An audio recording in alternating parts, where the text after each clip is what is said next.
बिस्मिल्लाहिर्रहमानिर्रहीम। अस्सलाम वालेकुम दोस्तों, मैं फ़हीम अब्बास आपको खुशामदीद कहता हूँ न्यूज़ कैफ़े में, और उम्मीद करता हूँ कि आप सब खैरियत से हैं और आज के दिन का एक अच्छा सा आगाज़ भी कर चुके हैं। आज जुमअतुल मुबारक है। जुमअतुल मुबारक की भी तमाम तर फजीलतें और बरकतें आपको बहुत बहुत मुबारक हो। आज हमने अपने प्रोग्राम को दो हिस्सों में तकसीम किया है और प्रोग्राम के पहले हिस्से में हम बात करने वाले हैं अपने प्यारे मुल्क के हवाले से, वतन अजीज़ के हवाले से बात करने वाले हैं। इस वक्त ज़्यादातर लोग जो हैं वो कहीं ना कहीं परेशान नज़र आते हैं। अगर मुल्की हालात की बात करें, महंगाई की वजह से परेशान है, रुपए की गिरती हुई कदर की वजह से परेशान है, डॉलर के बढ़ते हुए रेट की वजह से परेशान है, और हुकूमत की जानिब से जब कोई ऐसे रिलीफ की या दावे की कोई बात की जाती है तो बड़ी तवक्को लगा के हम बैठ जाते हैं, फिर वो वादे पूरे नहीं होते तो दिल भी टूटता है। खैर, आज हम बात करने वाले हैं अपने प्रोग्राम में मुल्क के हमारे जो माशी हालात हैं उनके बारे में। अभी जैसा कि हाल ही में IMF से हमने जो कर्ज़ मांगा था उसकी एक किस्त वो आने वाली है, और सियासत के माहौल में बाकायदा गर्मा गर्मी है इस बारे में। ये भी कहा जा रहा है कि इस कर्ज़ के बाद हर पाकिस्तानी 2,40,000 रुपये का मकरूज़ हो जाएगा। आखिर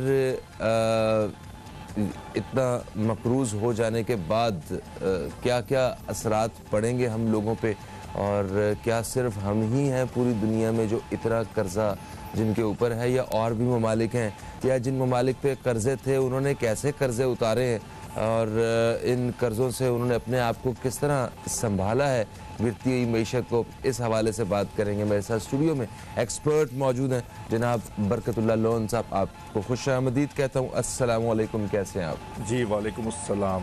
तबीयत ठीक है आपकी? अल्हम्दुलिल्लाह माशाअल्लाह। अच्छा बरकत भाई, ये जो सारी इस वक्त कर्ज़ वाली जो सूरत हाल है, ये कहा जा रहा है कि इस वक्त इन 3 सालों में जितना कर्ज़ा लिया गया है गुज़श्ता 10 सालों में भी उतना कर्ज़ा नहीं लिया गया।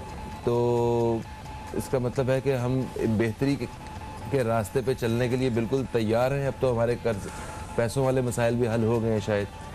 देखें, कर्ज़ लेने में किसी गवर्नमेंट ने कोई जो है ना कसर नहीं छोड़ी, बिलखुसूस लास्ट 3 गवर्नमेंट्स, एक ये मौजूदा गवर्नमेंट, उसके बाद जो पिछली नवाज शरीफ की गवर्नमेंट थी नून लीग की, और उसके बाद जो सबसे ज़्यादा कर्ज़ लिया गया पीपल्स पार्टी के दौर में। यानी इतना बैरूनी कर्ज़ा IMF से लिया गया कि जैसे फ्री ऑफ कॉस्ट जो है ना कोई शायद IMF पैसा दे रहा था पाकिस्तान को।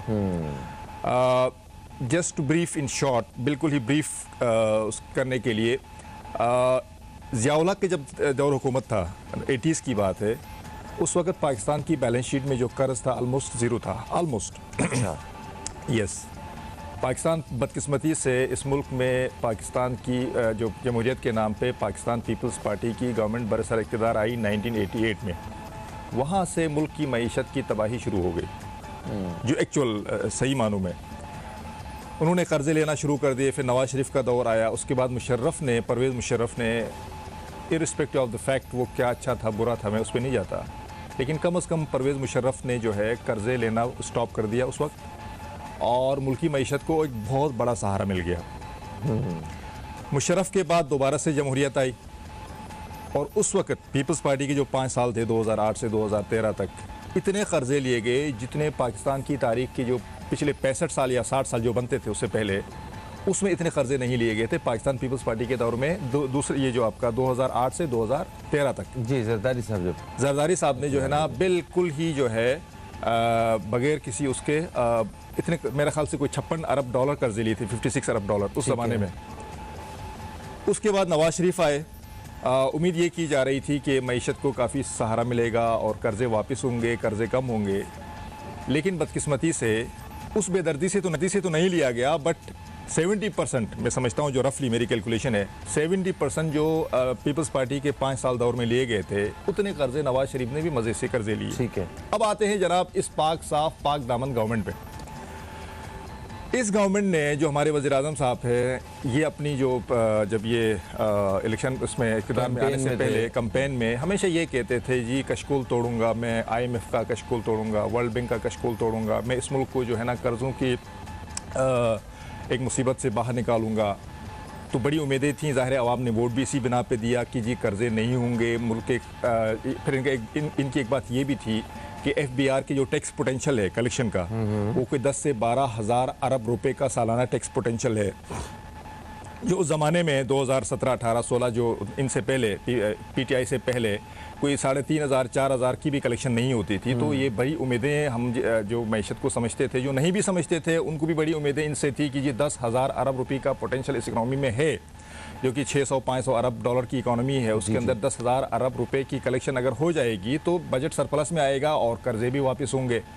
उसके बाद ये फरमाते थे जी 10,000 अरब रुपए इन जो है ना सालाना आपकी मनी लॉन्ड्रिंग होती है वो रुक जाएगी। तो समझ लें कि 20,000 अरब की जो है ना एक इकनॉमी को एक फ़ायदा मिलेगा, तो ये मुल्क मालामाल हो जाएगा। 200 अरब डॉलर जो बैरून स्विस बैंकों में है वो लेकर आएगा। इनके एक वज़ीर मुराद सईद, जो क्या नाम है उनका, बोलते थे वो पैसा लाएगी तो उसके मुंह पे मारेगी। जी जी, तो इस तरह एक दिन में पैसा वापस कर, मतलब इस तरह की बातें होती थी। मतलब तो वो 200 अरब डॉलर कहाँ है, वो सवाल बनता है। वो 10,000 रुपीस की जो मनी लॉन्ड्रिंग होती थी वो जो बच गई है, तो उसका इकोनॉमी पे क्या असरात आए हैं।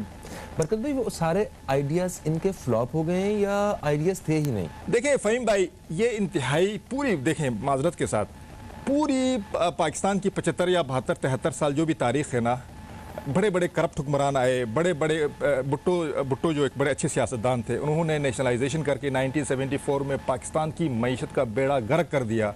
वो एक पॉलिसी थी, वो गलत पॉलिसी साबित हो गई। फिर कर्जे लिए गए पीपल्स पार्टी के पहले दौर हुकूमत में, फिर दूसरे दौर हुकूमत में बड़े बड़े आए मुल्क के साथ जो है ना बड़ी बड़ी नाइंसाफ़ियाँ की मईशत के साथ। लेकिन जिना बिल जबर जिस मईशत के साथ जिना बिल जबर जिस गवर्नमेंट ने किया है ना, वो PTI की गवर्नमेंट है। मतलब मैं बड़ा सख्त वर्ड यूज़ कर रहा हूँ। इतनी इन्होंने इस मईशत का बेड़ा गर्क कर दिया। वजह क्या थी? वजह ये थी कि ये हमारे जो वज़ीर आज़म साहब हैं, पूरी ज़िंदगी में किसी यूनियन के काउंसलर भी नहीं रहे, वज़ीर आज़म बन गए एकदम। कोई एक्सपीरियंस नहीं, कोई। मैं इनकी ऑनेस्टी पे मैं शक नहीं करता, ये ऑनेस्ट बंदे होंगे, यकीनन ऑनेस्ट हैं। करप्शन का भी कोई ऐसा कोई इन पे इल्ज़ाम नहीं है। लेकिन साफ़ सुथरा होने से क्या फ़ायदा होगा जब आपके पास तजुर्बा नहीं है। फिर इनकी टीम में आप उठा के देखें, सारे उसके पीपल्स पार्टी के और काफ लीग के, नून लीग के सारे जो इस्तेमाल शुदा कारतूस इनकी पूरी टीम में भरे हुए हैं। आपके मुशीर ख़जाना जो इस वक्त बैठे हुए हैं, ये कौन है? ये भी वही चले हुए कारतूस है। तो टीम का ये नहीं आपको लगता कि लोग कितने सताए हुए थे कि उन्होंने एक गैर तजुर्बाकार और मतलब जो वो कहे जा रहे थे उन पे यकीन करते हुए उन्हें वोट डाल दिया? लोगों की भी तो हालत देखें ना कि वो उनके साथ क्या होता आ रहा है। 10 साल पे एक फौजी जर्नैल जो है वो हुकूमत करके जाते हैं, फिर पीपल्स पार्टी आती है। आपने कहा कि उन्होंने ऐसे ज़बरदस्त उन्होंने कर्जे लिए, फिर मुस्लिम लीग नून ने भी कोई कसर नहीं छोड़ी। तो लोगों का हाल तो देखें क्या हुआ था। बस देखें फ़हीम साहब, हम टीवी चैनल में बैठकर हम चाहते हैं, हमारी ख्वाहिश होती है कोई अच्छी बात बताएं, कोई पॉजिटिव बात बताएं, क्योंकि लोग ऑलरेडी डिप्रेशन का शिकार हैं, महंगाई का शिकार है, आपने जैसे भी इंट्रो में कहा डॉलराइजेशन का शिकार हैं, रुपये की कदर का मसला है, पेट्रोल की प्राइसेस को उन्होंने डबल ट्रिपल कर दी है, मिल नहीं रहा, चीनी नहीं मिल रही, कुछ नहीं मिल रहा, मसाइल का शिकार हैं। तो हमारी ख्वाहिश ये होती है कि हम टीवी चैनल में बैठ के उनको कोई अच्छा कंसोल करें, लेकिन हम झूठ मूठ बोलकर कंसोल तो नहीं कर सकते हैं। जो हकीकत है, कम से कम हम आपके ये टीवी चैनल्स हैं, इनके थ्रू जो है गवर्नमेंट को कम से कम थोड़ा सा हैमर तो कर सकते हैं। बिल्कुल सही है। हो सकता है कि उनको जो है ना थोड़ा सा होश आए और कुछ बेहतरी लेकर आ जाएं। हम हर साल में जब भी बैरून मुल्क से आता हूँ, आपके प्रोग्राम में अक्सर बात होती है, यही बातें हम लोग कर रहे होते हैं जी, हम अच्छी उम्मीदें रखते हैं, इंशाल्लाह अगले साल ये होगा, अगले साल ये होगा। अब तो इनके 4 साल ऑलमोस्ट 3.5 साल, अभी चौथा साल चल रहा है, तो कोई डायरेक्शन तो मिलनी चाहिए ना जी। सर बिल्कुल सही है। अभी 1 अरब डॉलर की जो किस्त आने वाली है IMF से, ठीक है, उससे क्या कोई रिलीफ मिल सकता है या आने वाले दिनों में ये कर्जे की हड्डी जो है फिर हमारे गले में अटकी रहेगी? हम एक वक्फे की तरफ बढ़ रहे हैं, वक्फे से वापस आते हैं, तो इस हवाले से मैं गाइड कीजिएगा दोस्तों, कहीं मत जाइए, न्यूज़ कैफ़े देखते रहिए, अब तक देखते रहिए। अभी आपसे दोबारा मुलाकात होती है।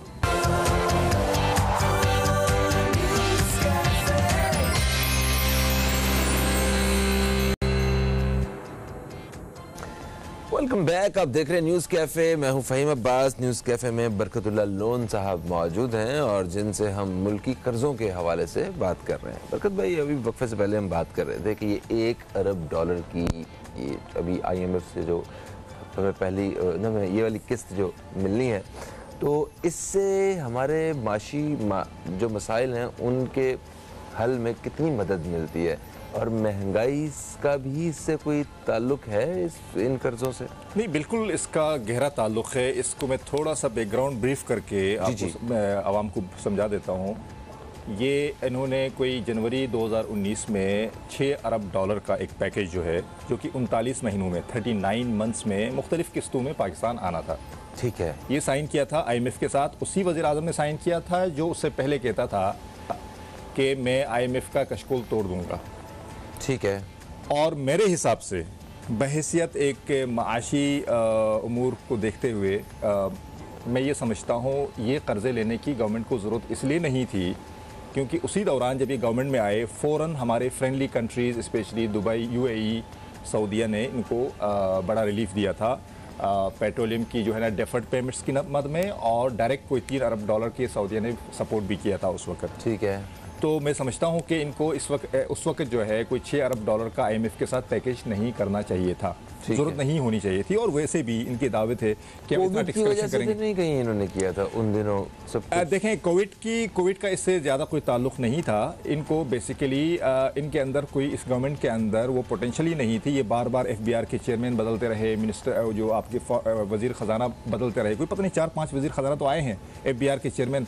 ये पूरा जो है ना एक वो चेक करते रहे, कुछ नहीं हो सका, यानी टैक्स कलेक्शन में कुछ नहीं हो सका। जब शॉर्टफॉल आया आपका जो पूरे बजट में आपके जो इनफ्लोज और आउटफ्लोज में शॉर्टफॉल आया, तो जाहिर इनको जाना पड़ा IMF के पास $6 अरब के लिए।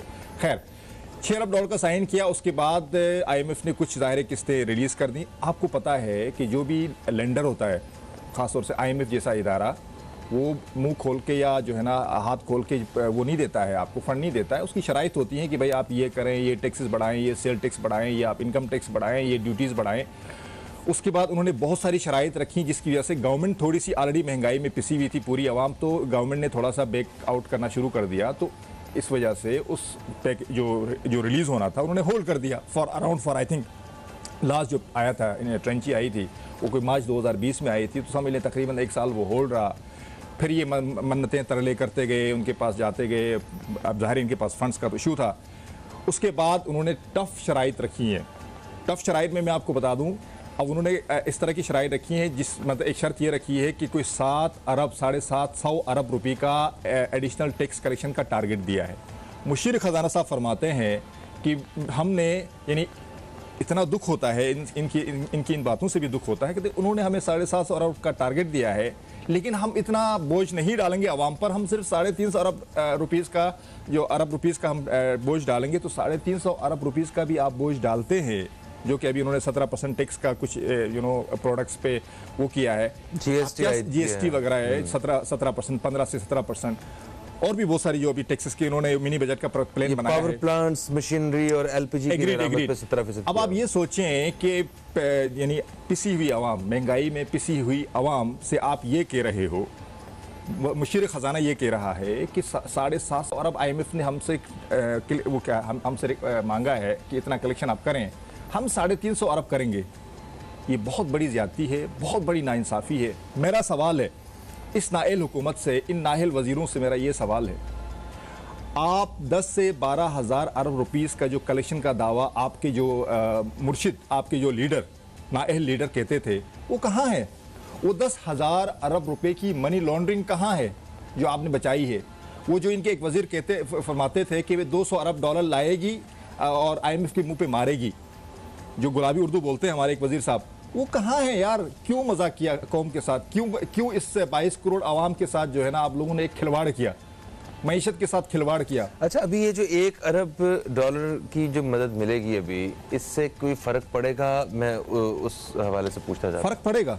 किस तरह फर्क पड़ेगा? किस तरह का फर्क पड़ेगा? फर्क पड़ेगा, वजीरों की जो अयाशियां हैं और बढ़ेंगी, उनकी गाड़ियां चेंज हो जाएंगी, उनकी मराआत में तब्दीली आएगी, वज़रा जो है मज़ीद जो है ना लग्जरी लाइफ गुजारेंगे। आवाम पर क्या फ़र्क पड़ना है? अभी तक इन्होंने जो कर्ज़े लिए हैं कोई एक चीज़ दिखाएं, सेहत, हेल्थ में, एजुकेशन में, कहीं कोई एक चीज़ दिखाए, इंफ्रास्ट्रक्चर में। नवाज शरीफ ने जितना भी करप्ट था, जैसे ये बोलते हैं, जो भी था, उस बंदे ने कर्जे लिए, नज़र आता है। कोई 15,000 मेगावाट बिजली के प्रोजेक्ट्स नज़र आते हैं। सच बोलना चाहिए, झूठ नहीं बोलना चाहिए, ठीक है। वैसे तो कोई भी साफ सुथरा नहीं है, ये पीपल्स पार्टी हो, ये नून लीग हो, ये पीटीआई हो, सारे चोर है मेरे हिसाब से। तो जो भी आए, मुस्लिम लीग भी सब देखें, पाकिस्तान में आया है सिवाय आर्मी के, वो जो आई है, जो उस वक्त जो आर्मी की हुकूमत रही है, उस दौरान आपको करप्शन, चोरी कम मिलेगी। हालांकि उनके साथ भी वही वज़रा होते थे, वही टीमें होती थी जो पिछली पॉलिटिकल गवर्नमेंट्स के साथ होती थी। ये देखें, इस वक्त पाकिस्तान की पॉलिटिक्स में जो है, सब ने जो है ना पाकिस्तान के साथ जो कुछ करना था, मईशत की तबाही कर दी है। लेकिन नवाज शरीफ ने कर्जे लिए, नजर आ रहा है, कुछ तो नजर आ रहा है, 50% तो नजर आ रहा है भाई। आपके इंफ्रास्ट्रक्चर के रोड्स नजर आ रहे हैं, आपके जो है ना बिजली के प्रोजेक्ट्स नजर आ रहे हैं। इस गवर्नमेंट ने जो कर्जे लिए हैं, दिखाएं कौन से बिजली के प्रोजेक्ट्स हैं, कौन से जो है ना। सर, मेरा सवाल अभी तक उधर का उधर है कि $1 अरब मुल्क में आएगा तो क्या माशी तौर पे हमें कोई बहाली, कोई रिलीफ, कोई कुछ नहीं मिलेगा, कुछ नहीं मिलेगा। ये गले की हड्डी, एक और गले की हड्डी है जो यहाँ जाकर फंसेगी, जो पिछली गले की हड्डियां फंसी हुई हैं, उसी तरह फंसेगी। अच्छा। और आवाम के लिए मजीद महंगाई इस $1 अरब के आने की वजह से होगी। अच्छा, तो एक वक्फे की तरफ हम लोग बढ़ रहे हैं, वक्फे से वापस आते हैं तो इस हवाले से बात करेंगे कि कर्जा लेना हमारी मजबूरी क्यों बन गया हुआ है ना। क्या कर्जों के बगैर भी तो हम अपने, ठीक है, रूखी सूखी खा के गुजारा कर लें हम लोग सारे मजबूरी तौर पे? क्या मुमकिन है कि कर्जों के बगैर, चाहे हम एक तरफ रियासत मदीना की बात करते हैं, दूसरी तरफ हम इतने भारी सूद के ऊपर जो है वो कर्जे उठा रहे हैं? तो ये रियासत मदीना और सूद पे कर्ज, मुल्की मईशत, इस पे बात करेंगे। जरा कहीं मत जाइए, न्यूज़ कैफे देखते रहिए, अब तक देखते रहिए।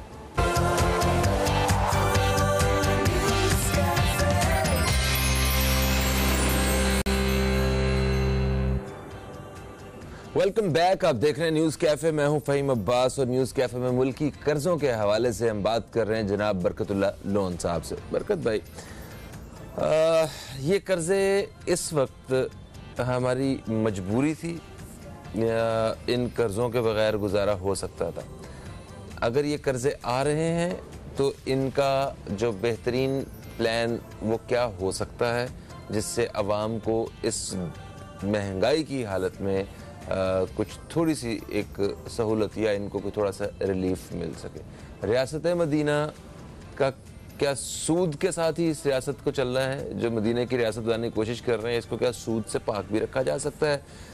ज़रा इस पर अपना तजिया पेश कीजिएगा। देखिए, मेरे हिसाब से ये जो $6 अरब का जो एग्रीमेंट था वो नहीं होना चाहिए था। ठीक है, ओके, ठीक है। गवर्नमेंट को इस बजाय कर्जों के फोकस करने के, इनको रेवेन्यू जनरेशन पे फोकस करना चाहिए था। सर, अब हो गया, एक किस्त आ, ठीक है, अब एक किस्त आ गई।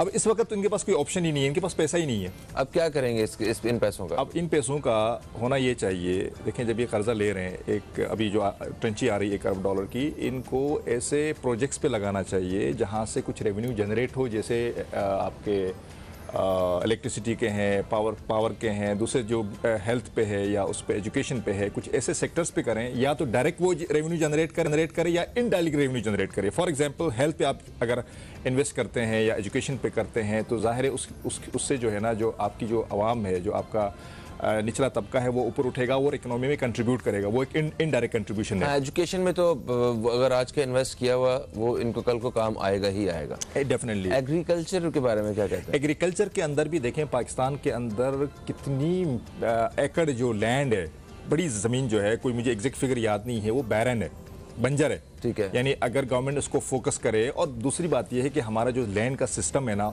इतना वो एक लैंड लॉर्ड सिस्टम है कि चंद हाथों में वो ज़मीनें पड़ी हुई हैं। ठीक है, उसको जो लैंड रिफॉर्म्स, हमारी बहुत कम है, लैंड रिफॉर्म्स की ज़रूरत है। लैंड रिफॉर्म्स जैसे इंडिया ने किया इंडिपेंडेंस के बाद, पाकिस्तान में बदकिस्मती से कायद-ए-आज़म की फ़ौरन रहलत के बाद वो काम नहीं हो सका। वो लैंड रिफॉर्म्स का भी होना ज़रूरी है। इमरान खान अगर कोई वाकई में कोई बड़ा कारनामा सर अंजाम देते हैं तो वो लैंड रिफॉर्म्स करें और हारियों को, उन ज़मींदारों की गुलामी से आज़ाद करें और उनको ज़मीन दें। तो उससे एक तो ये एरिया है। दूसरा, बहुत सारी ऐसी ज़मीन है जो बैरन पड़ी हुई है, तो उसको एग्रीकल्चर उसमें ले आएँ। प्रोडक्टिविटी पे लेकर आए तो उससे आपकी जो एग्रीकल्चर प्रोडक्टिविटी है, जो इकोनॉमी है, वो बहुत बढ़ जाएगी। ये भी एक एरिया है, उस पर इन्वेस्ट होना चाहिए।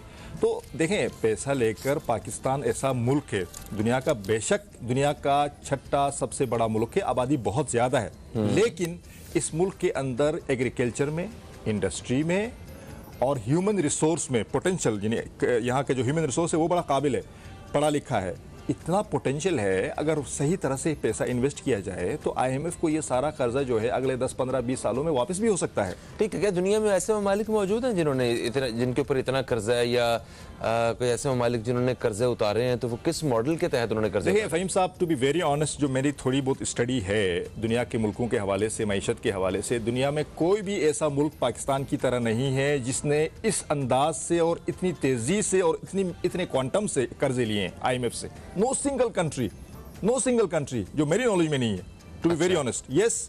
यस, दुनिया में ऐसे ममालिक हैं, जैसे डेवलपिंग कंट्रीज हैं पाकिस्तान की तरह, बांग्लादेश है या दूसरे इस तरह के ममालिक हैं, वो कर्जे लेते हैं, नो डाउट, लेकिन वो कर्जे जो है एक तरीके से डिसिप्लिन से वापस भी करते हैं और अपनी जो बैलेंस शीट है, मुल्क की बैलेंस शीट है, उसको इस नहेज पे नहीं लाते हैं जो पाकिस्तान की बैलेंस शीट इस वक्त बनी हुई है। इस वक्त जो है हाईली, हम उसको फाइनेंशियल टर्म्स में कहते हैं, highly financially geared balance sheet है। फाइनेंशियली गियर्ड यानी आप गाड़ी को हाई गियर में रखते हैं, कितना खतरा होता है, एक्सीडेंट का खतरा होता है ना।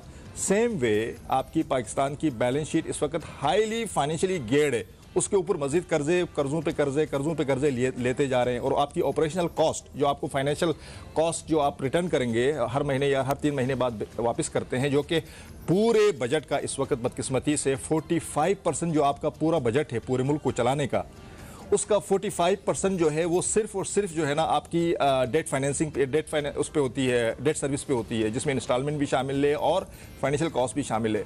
जब 45% यानी आधा आपका बजट जो है इस पे चला जाएगा, तो क्या आवाम को आप रिलीफ देंगे? तो क्या आप जो है ना इन्वेस्टमेंट, वो इंफ्रास्ट्रक्चर प्रोजेक्ट्स पे आप इन्वेस्ट करेंगे? तो किस तरह से आप हेल्थ में, एजुकेशन में क्या करेंगे? कुछ नहीं कर सकते, इनके पास होता ही कुछ नहीं है। अच्छा, अभी तकरीबन 1 साल जैसे इस गवर्नमेंट को रह गया है, इनकी जो मुद्दत है पूरी होने में, तो इसके बाद जो नई हुकूमत आएगी, कोई भी आएगी, इनकी आएगी या किसी और की भी आएगी, जैसे भी आए, जो भी हो, क्या उस हुकूमत को भी कर्जे लेने पड़ेंगे मुल्क चलाने के लिए, या ये जो कर्जे लेने थे हमने ले लिया है, वो एक ट्रैक पे हम लोग आ गए हैं? देखें फ़हीम साहब, हमें सबसे पहले तो अल्लाह तबारक व तआला से ये दुआ करनी चाहिए कि कोई ऐसा इंसान का बच्चा, कोई ऐसी दिल गरीबों का दर्द रखने वाली जो गवर्नमेंट कोई आए, जो मुल्क का वज़ीर आज़म बने, जो नाउमीद नहीं होना चाहिए। हमें दुआ करनी चाहिए, कोशिश करनी चाहिए। अगर आता है, इस मुल्क के अंदर बड़ा पोटेंशियल है, ये तमाम मामला दुरुस्त हो सकते हैं, ऐसा नहीं कि नहीं हो सकते हैं। वो कर्जों, अगर इसी तरह के ये जो इस तरह की बारियां लग रही हैं, 3-4 बारियां लग रही हैं, अगर यही लोग दोबारा आए, डेफिनेटली 100% पीपल्स पार्टी की गवर्नमेंट आएगी, 100% they will go to IMF, Noon League की गवर्नमेंट आएगी, 100% वो जाएंगे। ठीक है सर, देखें, अगर आप कह रहे हैं कि जो गरीबों का दर्द रखने वाला कोई वज़ीर आज़म आए, तो मैं आपको बताऊं कि पाकिस्तान जब से बना है, मतलब बड़े अरसे बाद कोई ऐसा वज़ीर आज़म जो है वो इक़्तिदार में आया। ऐसे मतलब हमारे वज़ीर आज़म वो हैं जो सोशल वर्कर हैं, ठीक है, ऑलरेडी वो गरीबों का दर्द रखते हैं। इन्होंने आके जितने प्रोजेक्ट्स किए हैं वो गरीबों से मुतल्लिक, गरीबों से जुड़े हुए प्रोजेक्ट्स ज़्यादा हैं। कोशिश इन्होंने, जो वो लंगर खाने हो, वो इनके रहने सोने का मसला हो, इससे पहले इनका हस्पताल के हवाले से हो, सेहत के बारे में, तो वो तो हमारे पास हैं। हमें ओवरऑल हुकूमत किस तरह गरीबों का दर्द रखने वाली हो सकती है? देखिए, माजरत के साथ फ़हीम साहब, जो लंगर खाने खोले हैं या जिस तरह से गरीबों का दर्द रखते हैं, मैं इसको बुरा नहीं कहता, अच्छी बात है, ये इन्होंने किया है। लेकिन इनको बजाय, यानी एक मुल्क के वज़ीर आज़म को या एक हुकूमत को इस नहज पे काम करना चाहिए कि अवाम इतनी खुशहाल हो जाए कि वो लंगर खानों में न जा सके। यानी इस गवर्नमेंट से पहले, पिछली पीटीआई की गवर्नमेंट आने से पहले, जो लोग लंगर खानों का रुख नहीं करते थे, अब बहुत बड़ी आबादी जो है महंगाई और इसकी वजह से इतनी तंग हो गई है कि वो लंगर खानों का रुख करना शुरू कर दिया है। तो बेसिकली हुकूमत का काम जो है लंगर खाने खोलना और इस तरह की चीजें करने का नहीं होता। ये वेलफेयर इदारे बहुत पड़े हुए हैं, चैरिटी इदारे ही कर रहे हैं, पार्टनरशिप है उन वेलफेयर इदारों नहीं, लेकिन गवर्नमेंट का जो काम, जो मेन काम है ना, देखें, आप इस टीवी के एक जो है ना एक बड़े एंकर हैं, पूरे दूसरे चैनल में भी आप बड़े बड़े उस पर आ जाते हैं। आपका काम जो है ना एक अवामी मसाइल को टीवी चैनल में सामने पेश करना है, करेक्ट? ठीक है। और अगर आपने ये काम छोड़कर कोई और काम करना शुरू कर दिया और अवाम, आप ये कहें कि अवाम आपको वाह वाह करेगी, कोई वाह वाह नहीं करेगी। आपने अपना काम नहीं किया। ठीक है, थैंक यू सो मच बरकत भाई, आप तशरीफ़ लाए। हमने इस हवाले से आज बहुत कुछ जाना कि आखिर ये कर्ज़े क्या हैं। भाई हम सब लोग दुआ कर सकते हैं कि ये हमारे मुल्क के हक़ में ये सब कुछ जो है वो बेहतर हो, और अगर हम सब लोग टैक्स अदा करें ना तो मेरा ख्याल है हमारे बहुत सारे मसाइल हल हो सकते हैं। और वो ममालिक जिनको कर्ज़ों और इस तरह की सारी सिचुएशन से दूर रहना होता है, वो उनकी आवाम जो है वो टैक्स अदा करती है। हम एक वक्फे की तरफ बढ़ रहे हैं, वक्फे से वापस आएंगे तो हमारे साथ होंगे जनाब हज़रत मौलाना बशीर फ़ारूक क़ादरी साहब, जिनसे इस्तिखारा, रूहानी और शरई रहनुमाई के हवाले से बात होगी। कहीं मत जाइए, न्यूज़ कैफ़े देखते रहिए, अब तक देखते रहिए।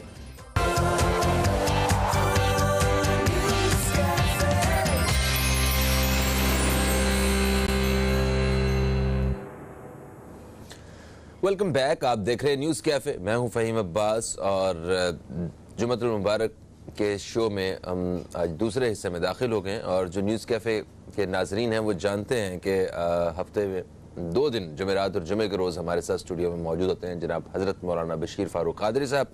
तो आप हमारे साथ स्टूडियो में मौजूद हैं, आपको खुशामदीद, अस्सलाम वालेकुम, कैसे हैं आप? वालेकुम सलाम व रहमतुल्लाहि व बरकातहू, अल्हम्दुलिल्लाहि रब्बिल आलमीन अला कुल्ली हाल।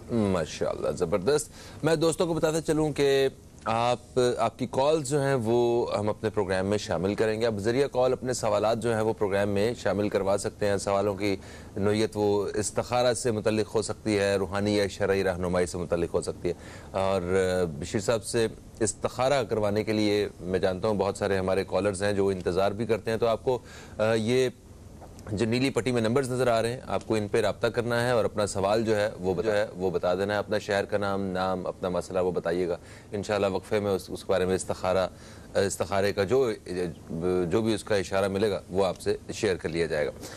सर, इससे पहले कि हम कॉलर्स को शामिल करें, एक खुशखबरी है हम सारे मुसलमानों के लिए, पाकिस्तान के मुसलमानों के लिए, कि दोबारा से हमारे लिए उम्रा करना जो है वो पहले की तरह आसान हो गया है, उम्रा और हज। तो इस बारे में क्या कहेंगे आप? बिस्मिल्लाहिर्रहमानिर्रहीम, अल्हम्दुलिल्लाह, सदक़ुर्ब अल्हम्दुलिल्लाह। अल्लाह ताला का ये एहसान है कि उम्रा और हज करने वालों में पाकिस्तान शायद दुनिया का सबसे बड़ा मुल्क है। बेशक। और यकीनन 2 साल कम बेश, बल्कि इससे ज़्यादा हो गए, ये पाबंदी आई थी। और मैं मशकूर हूँ इब्न सलमान का कि उन्होंने इसकी इजाज़त दी। और जो 5 दिन की अभी पाबंदियां हैं कि 5 दिन वहाँ जाके जो है लोगों को करंटीना करना होगा। तो मैं वज़ीर मज़हबी उमूर पीर नूरुल हक साहब का भी शुक्रिया अदा करता हूँ कि उन्होंने ये कोशिश की है कि वो भी न करना पड़े, क्योंकि ज़ाहिर है कि एक शरई मसला ये है कि जब बंदा एहराम पहन के जाएगा ना, जब वो शरीयत ये कहती है कि जब तुम मीकात से गुजरोगे तो एहराम के साथ गुजरोगे, दाखिल होगे। अब वो जो मीकात से दाखिल होगा एहराम के साथ और 5 दिन तक उसको उम्रा करने नहीं दिया जाएगा तो फिर परेशान हो जाएगा ना। अच्छा, ऊपर सर्दी के दिन भी चल रहे हैं ना ये आजकल, तो क्योंकि जब बंदा जाता है फ़ौरन जाकर जो है अल्हम्दुलिल्लाह उम्रा करता है ना। अब ये 5 दिन जो है ज़ाहिर है वो जाएगा तो उसको कोई जिद्दा में तो रोका नहीं जाएगा, मक्का ही ले जाया जाएगा। जी हाँ। अगर जिद्दा रोका जाए तो भी शरई मसला ये रहेगा, शरीयत का मसला ये रहेगा, एहराम पहन के जाएगा। अच्छा, यहाँ से एहराम पहन के जाएगा नहीं और उम्रा करने की नीयत है तो वो सबको एक दम देना पड़ेगा, जानवर देना पड़ेगा, सब पर दम हो जाएगा। तो ये कि पीर साहब आपका शुक्रिया अदा करता हूँ कि आप उनको शरई मसला बताएं कि कोई शख्स उम्रे के लिए जाए और 5 दिन पहले वहाँ रुके तो उसको एहराम में रुकना पड़ेगा। ये नहीं कि वो वहाँ रुक जाए इसके बाद जो है वहाँ एहराम पहन के अब उम्रा करे। हाँ, जो लोग जिद्दा जाते हैं कारोबार के लिए, उनके लिए एहराम शर्त नहीं होता। ये तो जाए पाकिस्तान से आज़मीन उम्रा है और ये शरई मसला है। तो मैं चाहूँगा इब्न सलमान को, इमरान खान साहब आप भी समझाएं मसला शरीयत का है। मसला कोई मतलब नहीं कि मजबूरी का नहीं है।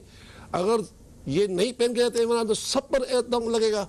और ये जो मैं बात कर रहा हूँ ये शरीयत के दायरे में कर रहा हूँ। मुझे उम्मीद है कि तमाम मुफ्तियान किराम मैं समझता हूँ कम से कम अहले सुन्नत के उलमा कराम, अब अहले तशय्यो के बारे में मुझे पता नहीं क्या उनके अहकाम हैं, मगर अहले सुन्नत के तमाम फ़िक़्ह हनफी के तमाम उलमा कराम मेरा इससे इत्तेफाक करेंगे कि ये 5 दिन उसको एहराम में रहना पड़ेगा।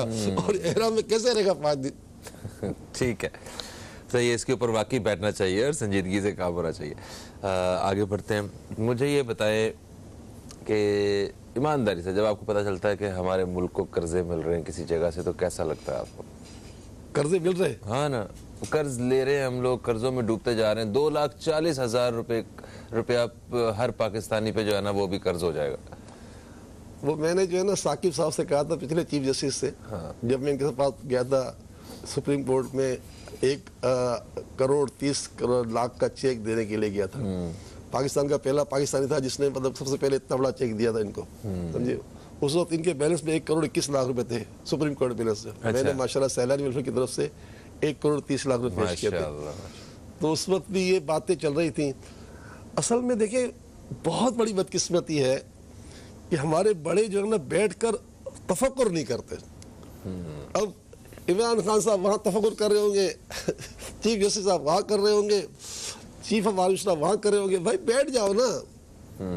देखिए ना, अभी गुज़िश्ता रोज मैंने बात की ना, 6,000 अरब की ज़मीनें रियासत की लोगों ने कब्जा की हुई हैं।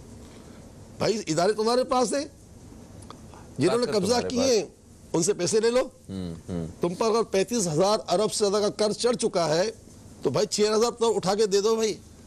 अब जो वजीर आजम है, जो चीफ ऑफ आर्मी स्टाफ है, जो चीफ जस्टिस है, उनके लिए कौन सा काम नामुमकिन है? जब हमारे गुलजार साहब कहते हैं इसको गिरा दो उसको गिरा दो, और गिर भी रही है। अब नस्ला डॉर पर देखो कैसे धड़ाधड़ बमबारी हो रही है उसकी मशीनों की। तो सर आप सोचे तो सही कि ये बड़े क्यों नहीं बैठते हैं? अब मैं और फहीम बैठ जाएंगे तो 2 टके का आदमी क्या कर सकता है? कुछ भी नहीं कर सकता। एक वक्फा है जी, हम मुश्किल से सिर्फ ब्रेक ही ले सकते हैं। हम ब्रेक की तरफ बढ़ रहे हैं, ब्रेक से वापस आते हैं तो आप दोस्तों के सवालात जो हैं दौरान वक्फा हम दे चुके होंगे, उनको शामिल करेंगे। तो कहीं मत जाइए, न्यूज़ कैफे देखते रहिए, अब तक देखते रहिए, अभी आपसे दोबारा मुलाकात होती है।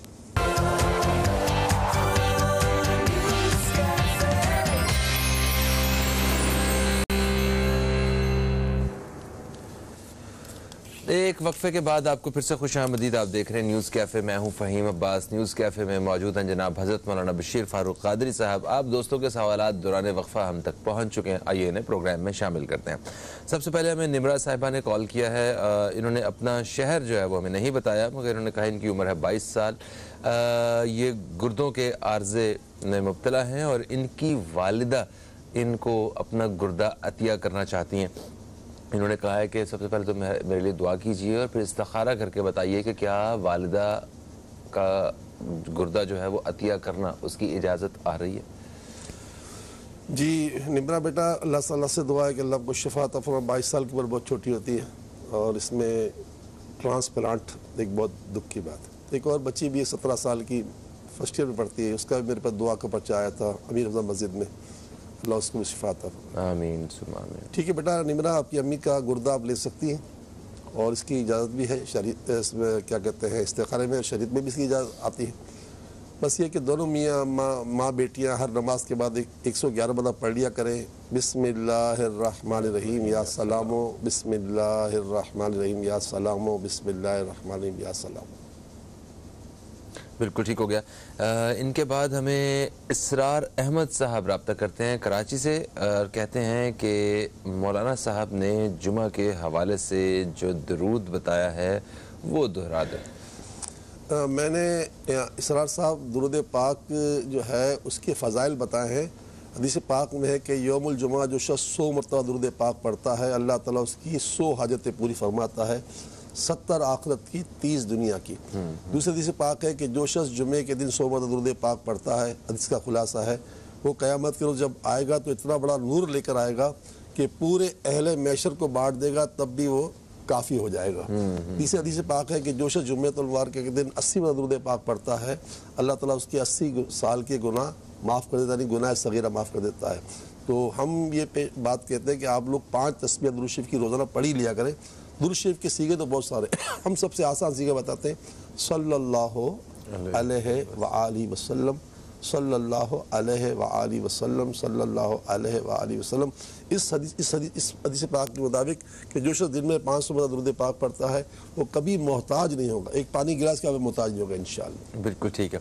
अच्छा, ये आपने वो दुरूद बताया जो बड़ा आसान है, आसान तरीन, सबको याद है, वक्त भी इस पे कम से कम लगता है, आप काम भी हो जाता है, मगर अगर कोई वाकई इसके अलावा तसल्ली से पढ़ना चाहे तो वो कौन सा दुरूद जो है वो? दुरूद इब्राहिम, वो खाली दुरूद सलाम नहीं है, तो दुरूद सलाम पढ़ने का तो दुरूद इब्राहिम तो सबसे बड़ा आला दुरूद शरीफ है। दुरूद अकबर है, दुरूद ताज है, दुरूद तुनजीना है, दुरूद माई है, दुरूद लक्की है, दुरूद नारिया है। दुरूद नारिया जो है, नारिया के माने जला देना। अच्छा, तो जो कीमोथेरेपी करवाते हैं ना, कीमोथेरेपी, तो वो कीमोथेरेपी ना करवाए और दुरूद नारिया पढ़े रोजाना 111 मरतबा, उनकी कीमोथेरेपी हो जाएगी।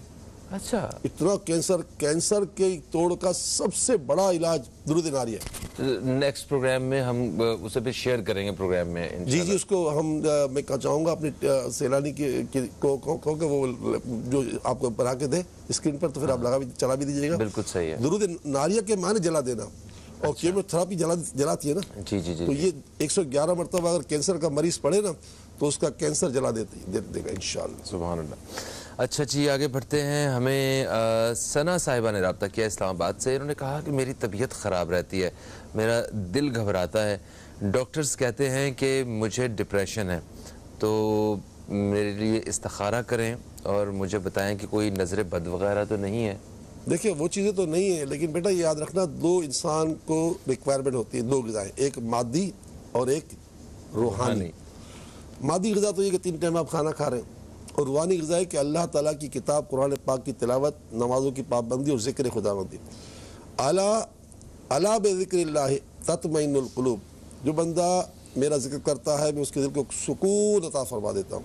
तो बेटा बस आप कुछ भी ना करें, आपको कुछ भी नहीं है, बस आप चलते फिरते उठते बैठते या अल्लाह या रहमान या रहीम का बेहिसाब विर्द करें। दिन में 1000-1500 पढ़ा, वज़ू हो या ना हो, ताहरत के दिन हो ना हो, पढ़ती रहे या अल्लाह या रहमान या रहीम। और ख़ास आज जुम्मे के दिन तो ख़ास फजीलत है कि असर से लेकर मगरिब तक आप असर की नमाज़ पढ़ कर मगरिब तक कोई काम ना करें, चाहे कुर्सी बैठ जाएँ, चाहे मुझसे बैठ जाएँ, और आप पढ़ती रहिए या अल्लाह या रहमान या रहीम। और इस सब के लिए है कि मर्द मस्जिद में नफली एतकाफ़ करें और ख़वातीन घर में नफली एतकाफ़ करें असर से मगरिब का, और वो जो है उसमें फिर यही पढ़ें। और जब गुरूब आफ्ताब करीब हो तो आंखों से आंसू बहाते हुए अपने गुनाहों की सच्ची तौबा करें और दुआ मांगे। जो दुआ मांगी जाएगी कबूल होगी कि ये वक्त आदम अलैहिस्सलाम की विलादत का है। सुभान अल्लाह, सुभान अल्लाह।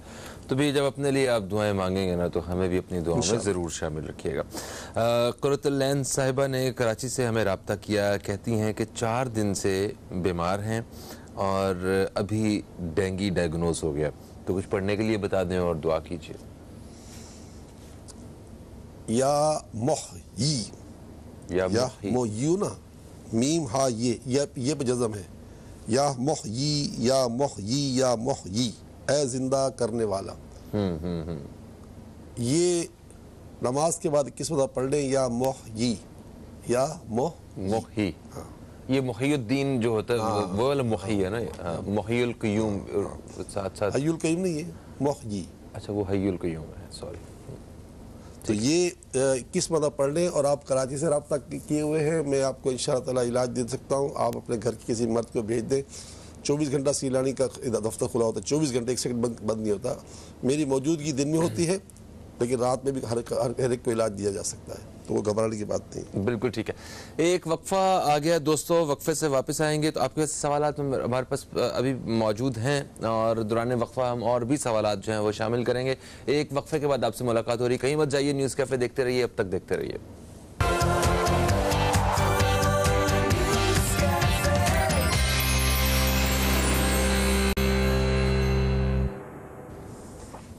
एक वक्फे के बाद आपको फिर से खुशामदीद। आप देख रहे हैं न्यूज़ कैफ़े और मैं हूं फ़हीम अब्बास। न्यूज़ कैफ़े में मौजूद हैं जनाब हज़रत मौलाना बशीर फ़ारूक क़ादरी साहब, जिनसे हम इस्तिखारा, रूहानी और शरई रहनुमाई के हवाले से बात कर रहे हैं। आप दोस्तों के सवालात हम तक पहुँच चुके हैं, दौरान वक्फा भी हमने सवालात आपके लिखे हैं, आइए उन्हें प्रोग्राम में शामिल करते हैं। अच्छा, हमें खालिदा साहिबा ने रब्ता किया था और कराची से, उन्होंने कहा था कि नहीं, खालिदा साहिबा ने लाहौर से रब्ता किया था।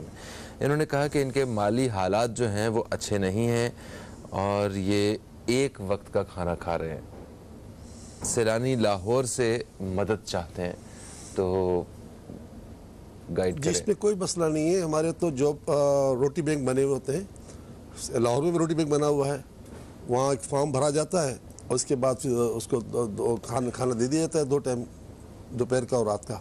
क्या तरीकाकार होता है कि क्या मेरिट वो होता है इनका आसान तरीका है कि वॉल्टन चले जाएं। ठीक है, वॉल्टन पर जो हमारे हेड ऑफ द डिपार्टमेंट है वो अब्दुल खलील साहब ने, ठीक है, उनसे क्या उनके पास फॉर्म पुर कर लें। इसके बाद जो है उनको जहाँ से मतलब मैंने कहा रोटी बैंक बना हुआ, एक तो हमारे दस्तरखान होते हैं, एक होता है रोटी बैंक। ठीक है, हमारा अल्लाह के फजल करम से रोज का 1.5 लाख अफराद का खाना इस्तेमाल होता है। 1.5 लाख माशाल्लाह एक दिन के अंदर अल्लाह के फजल करम से उसकी अता से 1.5 लाख का। सुभान अल्लाह। तो वो फॉर्म भर लें, क्योंकि देखिए हम बगैर फॉर्म देंगे तो मामला ख़राब हो जाता है। तो बस फिर वो वहाँ से रोटी ले लिया करें तो 2 टाइम। जितने अफराद लिखे होंगे भाई 6 अफराद हैं तो 6 अफराद के साथ सालन और रोटी मिलते रहेगी, चावल पकते चावल दे दिया करेंगे, तो मसला ही नहीं है। तो वो परमानेंट उनके लग जाएगा? हाँ ऐसा लग जाता है। चलिए माशाल्लाह, कराची में हज़ारा खानदान ऐसे, हज़ारा खानदान जिनके बने कार्ड बने हुए, वो रोटी 2 टाइम रोटी ले जाते हैं। अच्छा, तो ये हर उस जगह पे जहाँ सैलानी का दफ्तर है या लंगर खाना है वहाँ पे ये अप्लाई किया जा सकता है? ये फॉर्म भरे जाते हैं मरकज पर। अच्छा, और फिर जो उनके घर करीब होती रोटी बैंक होता है या दस्तरखान, वहाँ से ले लेते लोग। बिल्कुल ठीक हो गया, बिल्कुल ठीक हो गया। अच्छा जी, आगे बढ़ते हैं। हमें हैदराबाद से रब्ता करते हैं सैयद अली। कहते हैं कि 5 साल से औलाद नहीं हो रही है। ठीक है, तो बाकी औलाद के हवाले से बहुत सारे दोस्त जो हैं शिकायत करते हैं। इनका देख लीजिए कि इस्तिखारा करके। नहीं सही साहब, कोई ऐसी बात नहीं है। अल्लाह से मेरी करोड़ों बात दुआ है। देखिए अल्लाह ताला ने कुरान पाक में अपनी बारगाह में तौबा करने वालों के जो फ़वाइद बताए हैं, मुझ में 4 फ़ायदे बड़े, कि जो शख्स मुझसे सच्ची तौबा करता है मैं उसे औलाद अता फरमाता हूँ, उसे रिस्क अता फरमाता हूँ, उसे मददगार अता फरमाता हूँ और उससे खुशगवार ज़िंदगी अता फरमाता हूँ। तो हमारा इस महीने का जो निसाब है वो इसी पर है। अस्तग़फिरुल्लाह अल हय्युल क़य्यूम, अस्तग़फिरुल्लाह, साथ नहीं पढ़ा, रुक पढ़ा, अस्तग़फिरुल्लाह, ए अल्लाह मैं तुझसे अपने गुनाहों की माफ़ी मांगता हूँ। अल हय्युल क़य्यूम, तू जिंदा है, जिंदा रखने वाला है, तू कायम है, कायम रखने। तो ये 100 मरतबा पढ़े आप भी, आपकी बेगम भी, अस्तग़फिरुल्लाह अल हय्युल क़य्यूम। और इसके बाद 5 तस्बीहां दुरूद पाक की सल्लल्लाहु अलैहि वसल्लम, और 3 रोज़े इस महीने के रखें।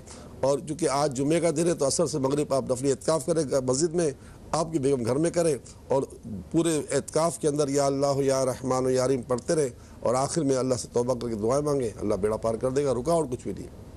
ठीक हो गया।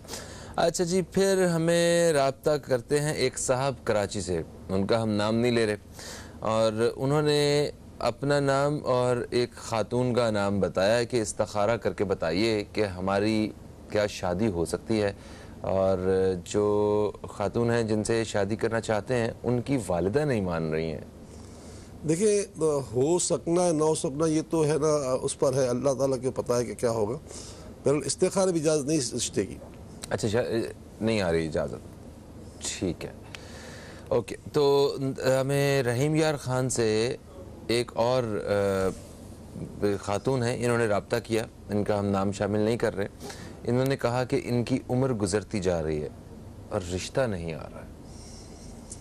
सुब्हानल्लाहि वल्हम्दुलिल्लाहि वला इलाहा इल्लल्लाहु वल्लाहु अकबर वला हौला वला कुव्वता इल्ला बिल्लाहिल अलीय्यिल अज़ीम। तीसरा कलमा जो है 60 मरतबा हर नमाज के बाद पढ़ लें, इंशाअल्लाह 100% आपका बेड़ा पार होगा, कोई रुकावट नहीं। बिल्कुल ठीक है। सऊदी अरब से समीना साहिबा हमें रब्ता करती हैं। इन्होंने कहा कि सऊदी अरब में इनके शौहर की जॉब नहीं हो रही है, तो इस्तिखारा करके बताइए कि क्या हमें वापस पाकिस्तान मुंतकिल हो जाना चाहिए? इस्तिखारा की जवाब तो है कि आ जाना चाहिए। ऐसे बड़े दुख की बात है यार, ये बहुत दुख। मैं अपने ख़ानदान में देखता हूँ पूरी फैमिली वापस आ गई है। ये वहाँ रोज़गार पे थे माशाल्लाह, और पाकिस्तान अपने भाई बहनों को पैसे भिजवाते थे, और वो भी सब रुक गए। यहाँ फिर रोज़गार की तलाश, तो एक बड़ा, इस कोरोना ने तो पूरी कौम को जकड़ के रख दिया। जिस तरह वैसे रिस्क तो अल्लाह ताला की ज़ात के हाथ में है, तो ये भी तो हो सकता है कि उनके लिए यहाँ पे आना ही बेहतर हो, क्योंकि पाकिस्तान से बाहर जितने भी लोगों से जब भी कभी मैं मिला हूँ ना, उनकी बेशक वो माली तौर पे खुशहाल होंगे, मगर अंदर से जो वो दुखी होते हैं ना, वो सिर्फ पाकिस्तान की वजह से होते हैं कि पाकिस्तान आना चाहते हैं। देखिए फ़हीम, एक बात तय है कि अल्लाह ताला ने हर एक का दाना पानी रखा हुआ है, इसमें तो कोई शक नहीं। दूसरी बात यह कि देखिए हमारा मुल्क इस बात का मुतहमिल नहीं है कि पाकिस्तानी मुल्क दूसरे मुल्क से छोड़ के यहाँ आ जाए। हमारे पास जो ज़र मुबादला उनके ज़रिए आता है ना, उससे हमारी कुछ ना कुछ कमर मजबूत होती है। तो कुछ हम ये भी हमारी मजबूरियाँ हैं। देखिए हम एक मईशत के लोग हैं, हम लोग वो अवामी लोग भी हैं और मईशत को जानते हैं, इसलिए हम वो सोचते हैं कि हमारा कोई पाकिस्तानी वहाँ से लौट कर हाँ आता रहे, लेकिन जॉब रोज़ मिल रही है, वहाँ से पैसा मिल रहा है ना, वो हमारी रेमेंट्स बनती हैं, फ़ायदा होता है। बिल्कुल सही है। तो इसलिए मैं अगर बहरहाल इस्तिखार जवाब तो ये कि आ सकते हैं। ठीक हो गया, ठीक हो गया। अच्छा, एक और तबका है हमारे यहाँ, मैं उस हवाले से भी जानना चाहता हूँ। इस तरह बहुत सारे स्टूडेंट्स हैं जो अपनी एजुकेशन उनकी कंप्लीट नहीं हो रही होती अभी, तो उससे पहले ही उन्होंने फैसला कर लिया होता है कि मैंने तो यहाँ पे रहना ही नहीं है, मैंने तो बाहर जाना है। तो मुल्क में काम करने का जज्बा जो है ना, वो थोड़ा सा कम होता जा रहा है और मुल्क से बाहर जाने के ख्वाब जो हैं वो बढ़ते जा रहे हैं। ये तो देखने में आया है कि हमारा टैलेंट्स जो है ना, वो बहुत ज़्यादा बाहर मुंतकिल हो चुका है। खान साहब ने कोशिश की है कि वो हमारे जो बहुत ही आगे जो निकल गए लोग, उनको बुलाने की कोशिश की है कि बाज़ लोग आए, और कुछ लोग आए भी हैं, लेकिन बहरहाल क्या करें, बाज़ औक़ात है ना, लोगों पर मायूसी तारी होती है। वो देखते यार, ये मेरे चचा के बेटे ने 5 साल से जो है ना वो डिग्री ले ली MBBS की, तो अभी कोई इतना प्रोग्रेस नहीं है। कोई कहता है मेरे भतीजे ने, मेरे मामू ने वो जो है वो CA कर लिया है, मगर कोई इतना ख़ास नहीं है। तो वो ख़ानदान को देखते हैं, दोस्तों को देखते हैं, तो चलो यार बाहर की कोशिश करें।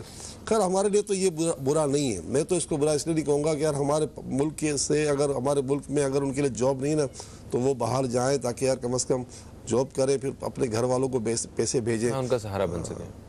लेकिन नुकसान भी है, फ़ायदा भी, दोनों चीज़ें। और फिर वही बात आ गई, एंड तो ये कि जहाँ का दाना पानी होगा वही पहुँचेगा बंदा। ये तो है, होती वहीं पे खाक जहाँ का खबीर था। और ऐसे भी आपको कहीं अगर एक सेक्टर में अगर सहूलत मिल रही होती है तो आपको उसकी प्राइस भी पे करनी पड़ती है। हम जानते हैं प्रदेश काटना जो है ये एक कीमत है जो अदा करना बहुत मुश्किल है, बहुत मुश्किल। एक वक्फा है जी, वक्फे के बाद आपकी खिदमत में हम दोबारा हाजिर होंगे। दौरान वक्फा हम आप लोगों के मजीद सवालात जो हैं वो भी हम शामिल करेंगे। बिला झिझक आप रब्ता कर सकते हैं। एक वक्फे के बाद दोबारा मिलते हैं।